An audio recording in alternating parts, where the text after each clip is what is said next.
Good morning students. Class 6 chapter 14। बेटा मैंने आपको बेटा लोकगीत के विषय में कुछ टॉपिक रीड करवा दिया था, पढ़ा दिया था। ठीक है, अब हम स्टार्ट करते हैं नेक्स्ट टॉपिक। ओके, अनंत संख्या अपने देश में स्त्रियों के गीतों की है, क्योंकि अधिकतर जो संख्या होती है वो स्त्रियों की संख्या होती है गीतों की, क्योंकि ज्यादातर लोकगीत स्त्रियां ही गाती हैं। तो ये गीत भी लोकगीत ही है, तो ये गीत भी लोकगीत ही, क्योंकि ये जो सारे गीत होते हैं, जितने भी, जो कल मैंने आपको बताया था कि अपनी अपनी भाषा में अलग अलग तरीकों से ये गीत गाए जाते हैं। तो लेखक जी कहते हैं कि हैं तो ये गीत भी लोकगीत ही, पर अधिकतर इन्हें औरतें ही गाती हैं। पुरुष इनको कम गाते हैं। इन्हें सिरस्ती भी अधिकतर वही है, मतलब अपनी तरफ से बनाती वही है, और इसमें सुंदरता भी अधिकतर वही लाती हैं। वैसे मर्द रचने वालों या गाने वालों की भी कमी नहीं है, क्योंकि मर्द भी कभी कभी इन गीतों को गाते हैं। जैसे कि देहाती में कभी कभी जैसे जागरण वगैरह होते हैं तो मर्द वगैरह भी गाते हैं। जागरणों में तो वैसे शास्त्रीय भजन संगीत गाया जाता है, और लोकगीत भी कभी कभी मर्द भी अपनी तरफ से रच देते हैं। पर इन गीतों का संबंध विशेषतः स्त्रियों से ही है, लेकिन ज्यादातर स्त्रियों से ही लोकगीत का संबंध होता है। इस दृष्टि से भारत इस दिशा में सभी देशों से भिन्न है। क्योंकि संसार के अन्य देशों में स्त्रियों के अपने गीत मर्दों या जन गीतों से अलग और भिन्न नहीं है, मिलते जुलते ही हैं। कई देशों में ऐसा होता है कि एक तरफ स्त्रियां बैठ जाती हैं, दूसरी तरफ पुरुष बैठ जाते हैं, फिर गीतों का जवाब एक दूसरे की पार्टियां देती हैं। इस संसार में भी लेखक कहते हैं कि इस संसार में भी मर्दों के गाने वालों की कमी, लोकगीत को मर्द भी गाते हैं, मर्दों की भी कमी नहीं है, लेकिन इन दोनों के जो गीत होते हैं वे मिलते जुलते होते हैं।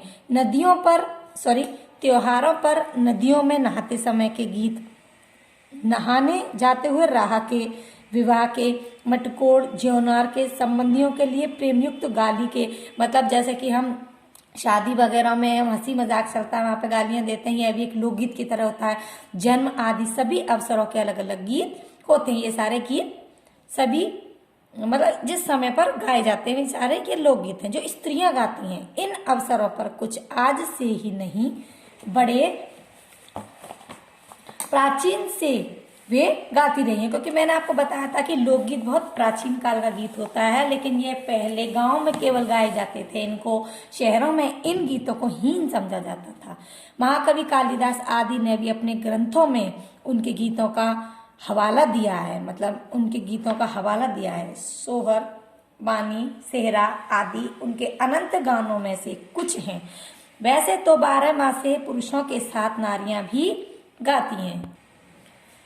12 मासे पुरुषों के साथ नारियां भी गाती हैं।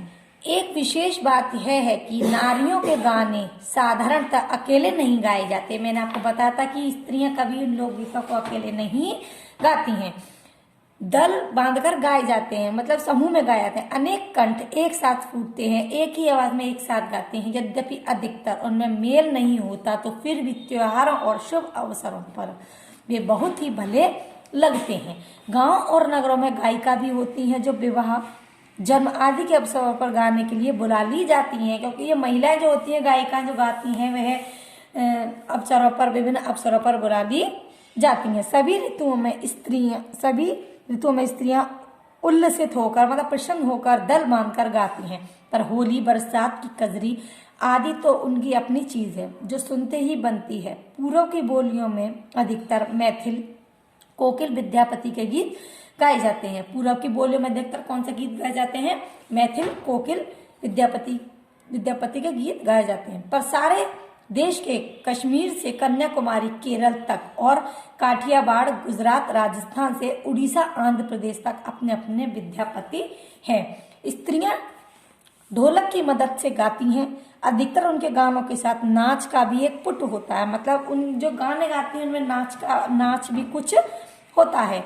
नाच भी मतलब नाचने की कुछ उनमें अपन जैसे ही वो लोकगीत गाना स्टार्ट करती हैं तो उनका जो नृत्य है वो अपने आप ही फूट उठता है, अपने अंदर से उनके आशा जागृत हो जाती है। गुजरात का एक प्रकार का दलीय गायन गरबा है। गुजरात का दलीय गायन गरबा है जिसे विशेष विधि से घेरे में घूम घूम कर औरतें गाती हैं और साथ ही डांस करती हैं।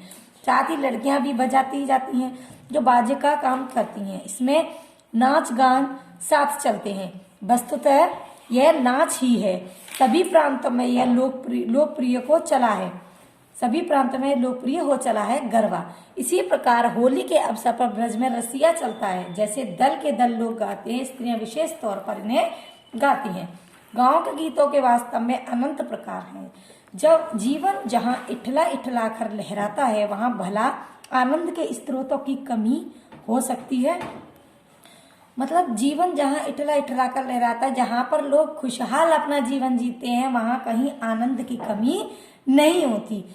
उद्यम जीवन के ही वहां के अनंत संख्यक गाने प्रतीक है। उद्दाम जीवन के ही वहां के अनंत संख्यक गाने प्रतीक हैं। ठीक है बेटा, ये कहानी किसने लिखी है? भगवत शरण उपाध्याय जी ने लिखी है।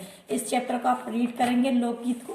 ठीक है, इसकी एक्सरसाइज को आप फिल करने की कोशिश करेंगे और अगर आपके समझ में कुछ भी नहीं आता है टॉपिक, उसको आप मुझे कॉल करके पूछ सकते हो बेटा।